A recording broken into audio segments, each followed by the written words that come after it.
Hi, it's Sarah and I'm back with day 7 of the 12 Days of Summer Scraplifts from Scrap Squad. Today's is a very exciting one because it's Julie Taylor who's on the Hey Little Magpie design team and I absolutely adore her work. So I don't normally cut my photos into circles but chose one that I could specifically do this with, and I'm using the new Cocoa Vanilla Storyteller range. I've just taken the 6x8 paper pad because I thought that would be perfect to make these shards with, and I'm just choosing 6 of the papers to create the shards and deciding where to put them before I cut them up and put them into place. So the way that I cut my shards is cut the strip into a triangle with the widest part that I want at the top, and then I'll find the middle of that rectangle and cut the sides off. You'll see what I mean in a minute. So just cutting all the papers. I wanted something with a bit of red in to reflect James's jacket that he's wearing in the photo. It's the two of them on a playground that we found in Grasmere when we'd gone up to the lakes for the day.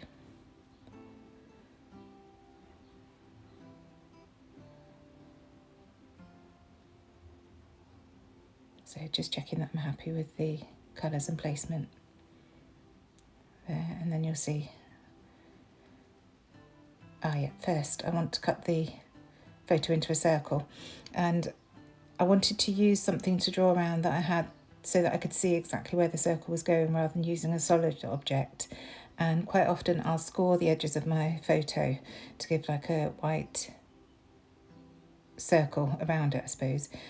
So here I am using my scoring tool to just mark that circle, and then when I cut round I'll cut just outside that so that it creates a feature.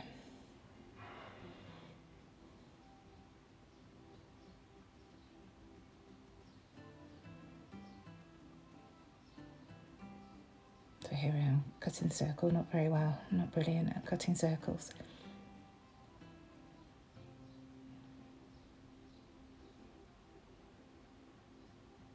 And when I've cut round this, I choose to mat it on some white cardstock, again another scrap of white, just to make it stand out a bit against those darker colours of the papers.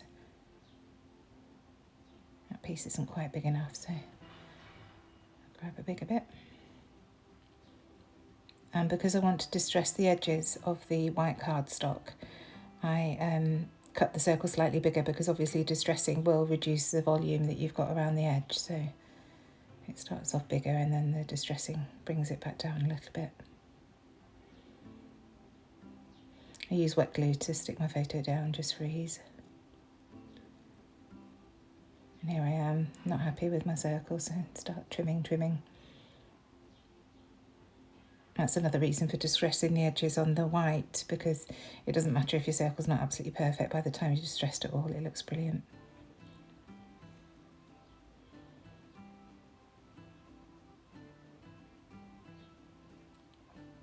Again, remembering to make sure that I'm in the camera frame. Still learning.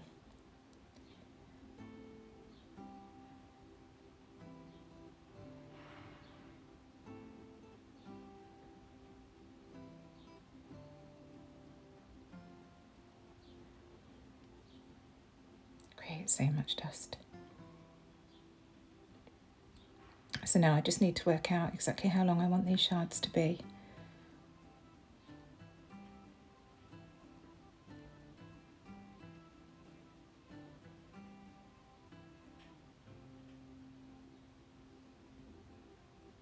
Making sure that the circle's not too low. And there we go, this is where I start. So I make a mark and cut it off to the right length. And then fold the middle, and you'll see I can't really see the crease very clearly, so I just use a little pencil mark to make it. Now this first shard that I cut it to a point at the bottom, but I wasn't quite happy with the angles of the sides. I felt like it sort of decreased a little bit too quickly, so you'll see the next ones that I do. So here's the next one I want longer, so I've measured it against the green one. I don't cut quite to a point. I leave about 1/2 to 3/4 of a centimetre at the bottom flat. I don't know how clearly you can see that in the video, so that the angles aren't quite so steep. There we go, on the triangle, and I'm much happier with that, so I carry on with the rest of them and do that. And I seem to move things every time I'm doing it and panic that I've lost how I had it laid out, but I think I've kept it the same. It's so frustrating when you decide on a design but you haven't stuck it down, and then you move things and then can't remember exactly how it was. So using your camera on your phone to take photos at each step before you move things is a great idea.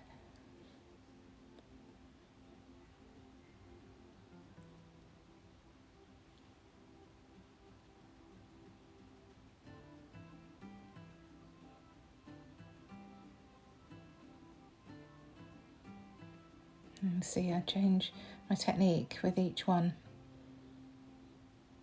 Sometimes measuring it against the previous shard, and sometimes measuring in situ on the layout.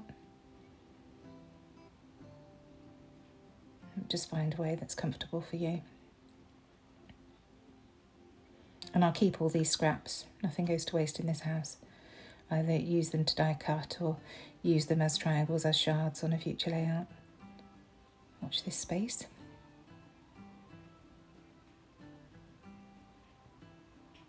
I absolutely adore this collection. We're seeing a lot more navy blues coming into the scrapping world this season. And it's nice. And coupled with the reds and mustards and this dusky pink, I absolutely adore them.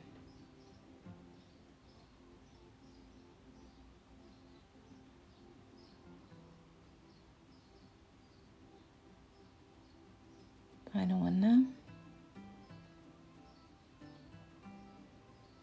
It takes a bit of time, but it's worth it because this is the main bulk of the layout.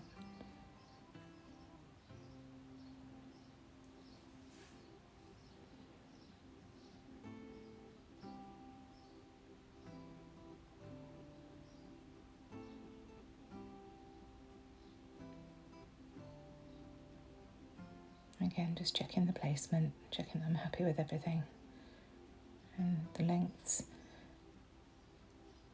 And then I'm going to go in and create the mixed media background, and I've just used a Vicky Boutin stencil from one of her sets. I think this might be a Fernwood set that I've still got in stock in Hey Little Magpie, and the Bundled Sage ink, which is one of my go-to colours. I absolutely adore that. So just putting it roughly around where the main image and bits are going. You can always come back in and add more. And in fact, you'll see I only dabbed into the ink once at the beginning, and then there was enough to carry it all the way around the page.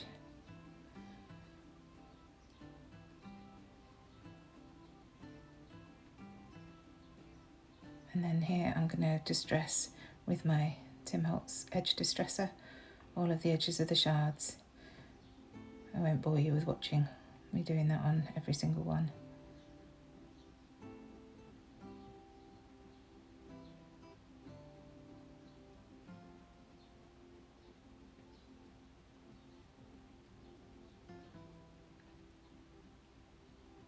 I think I'll just do a few more on camera.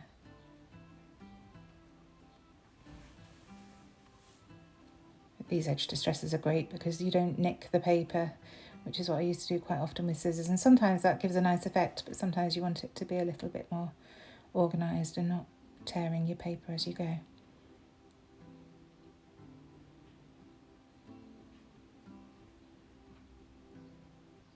So there we go, I've distressed all the edges and put it back where I want it, and now I'm just using a dot of glue on each of the shards just to hold them in place, because I want to stitch them down with my machine like Julie did in the original.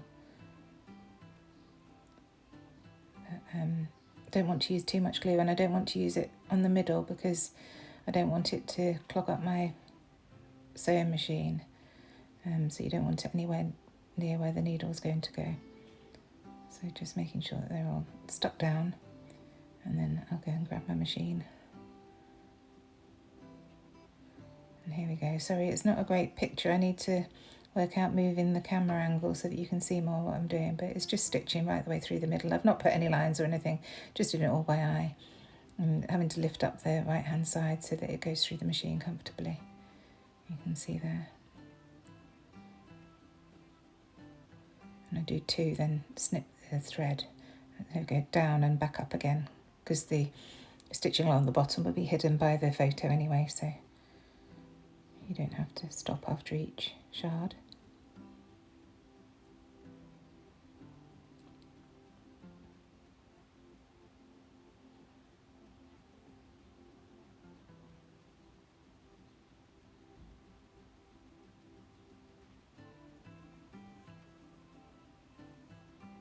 Last 2.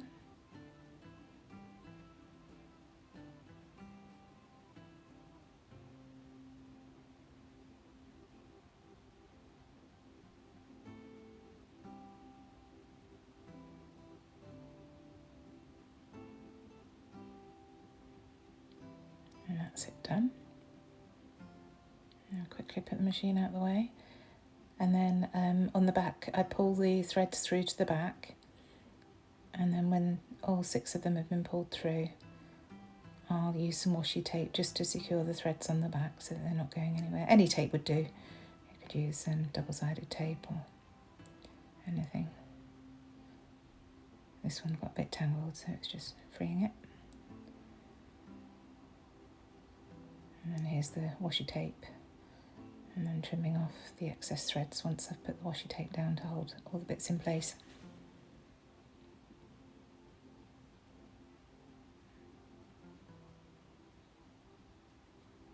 I do love sewing on my layouts. Is it something that you've done or tried? It's so easy and it gives another texture and a bit of dimension. It's great.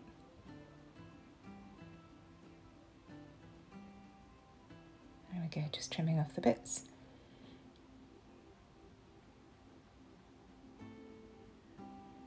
And now deciding what to do with the photo. I decided that I do want to pop it up onto foam, and because my foam roll was there, I just used this because it's a fairly small photo. I think it's about 3 3/4.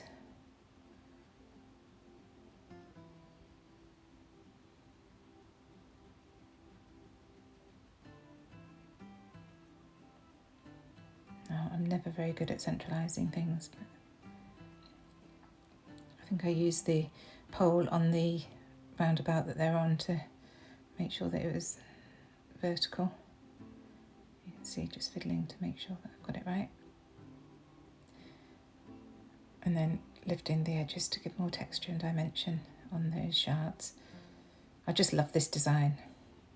I've done something similar before, but not the same as this. And they're really fun to create. So now I'm taking all of the ephemera out to have a good look at what I've got. Julie's got a title die cut on hers, and I wanted to emulate that. So just trying the different ones to see what I like the look of.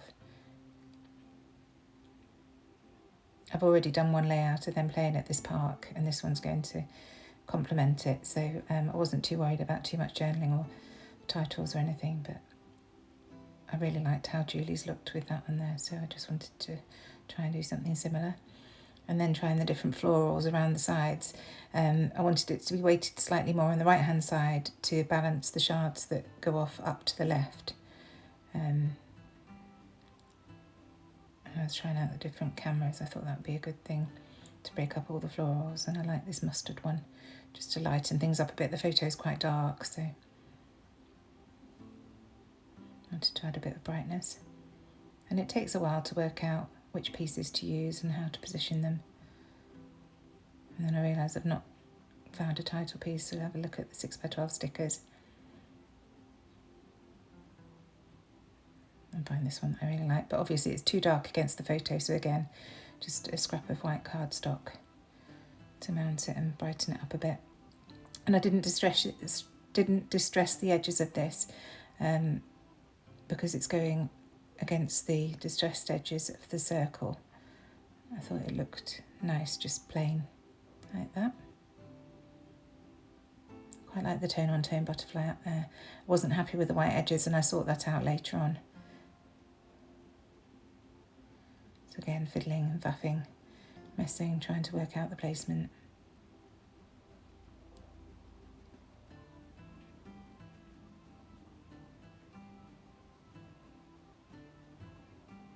Have a look at the phrases.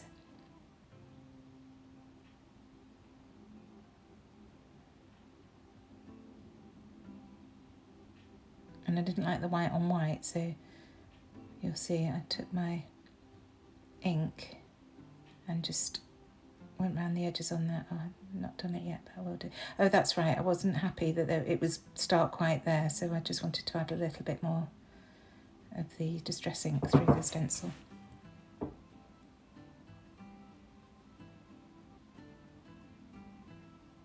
So popping that up on foam, so it sits nicely on top of the photo, because obviously that's on the foam as well. And here we go, adding the foam to this to pop that up as well, because I think that might solve the problem of the white being on the white, and then decide to ink the edges.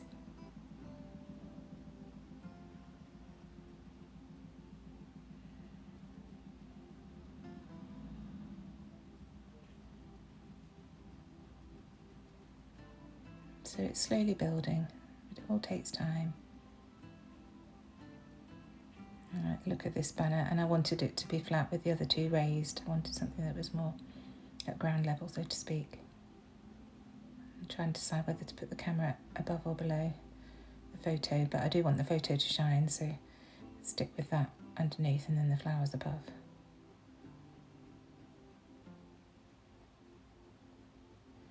Trying different florals on the left hand side, because I don't want there to be too much there, but when I tried a smaller piece it just didn't work for me, so I went with a bigger piece. And then I'm trying these hearts, which are the smaller parts in the die cuts, but I'm still not happy with them. And then think, you'll see in a minute, I find this piece of paper, and I love fussy cutting things. I thought just a few of the vines and the little flowers will work perfectly. Just tried a bit more interest and layering.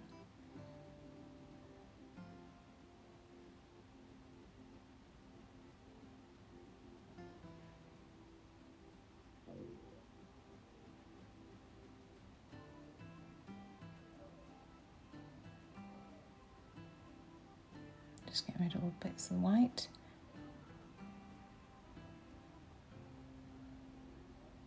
And then decide that this vine will also look nice.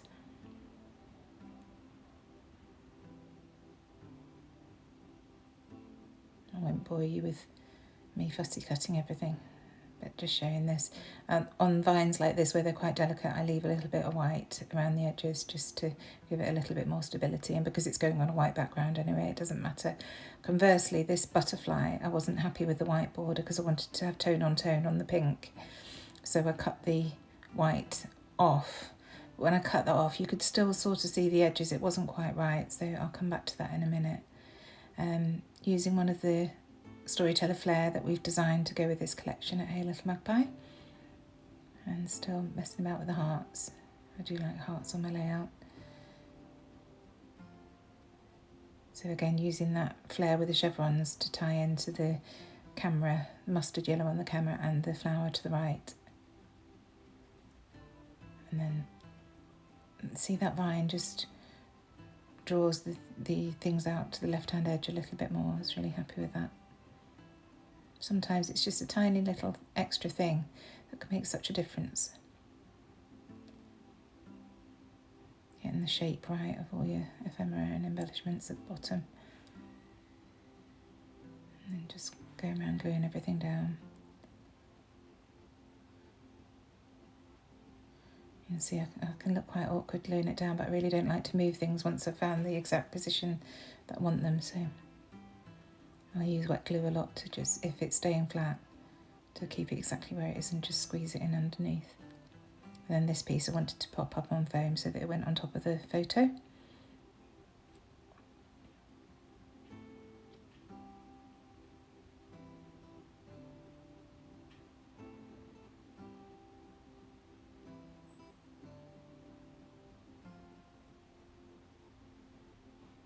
And then just checking, and there was a little flower that I'd missed, so popping that up on foam again just to give different layers and texture to the layout.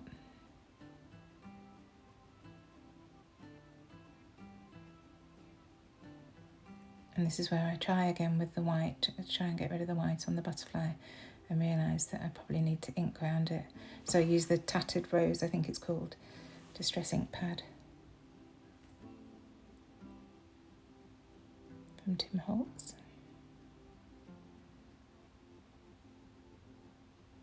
There it is.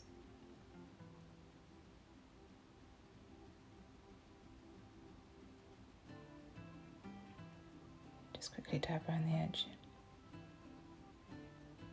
And it just makes such a difference, hiding all those white edges.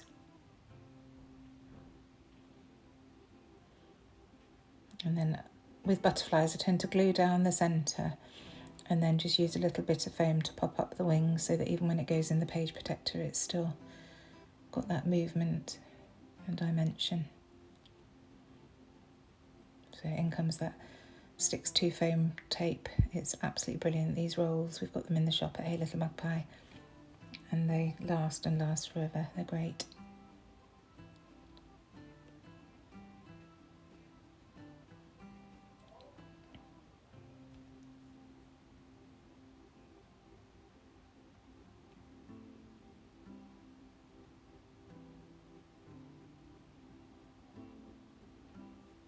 And then just contemplating what else to do. I want to add the date. So I'll grab my little date stamp and decide to add it underneath a little green shard to the left of the layout. And at this point I'm still thinking I'm not going to journal on this layout because I've journaled on the other one that is going to go in the album with. But after I finished recording I had a change of heart. Wrote a tiny bit of journaling at the bottom because I thought if I do split these up to give to one to each of the children, it would make sense to have journaling on. So here just using the Distress Oxide inks with some water to add some splatters. And I go with the Tattered Rose again because we've got the Bundled Sage down already. I went with the Tattered Rose and then Chipped Sapphire, which is a great match for the blues.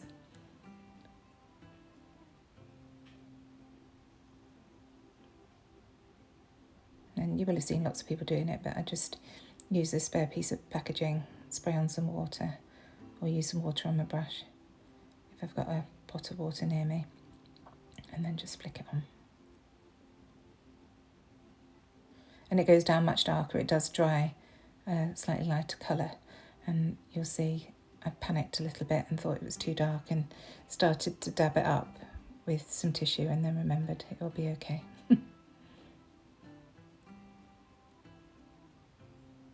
There I am, just dabbing a bit at the bottom and then thought, no, just leave it. And there is the finished layout. Thank you so much for joining me for this scrap lift.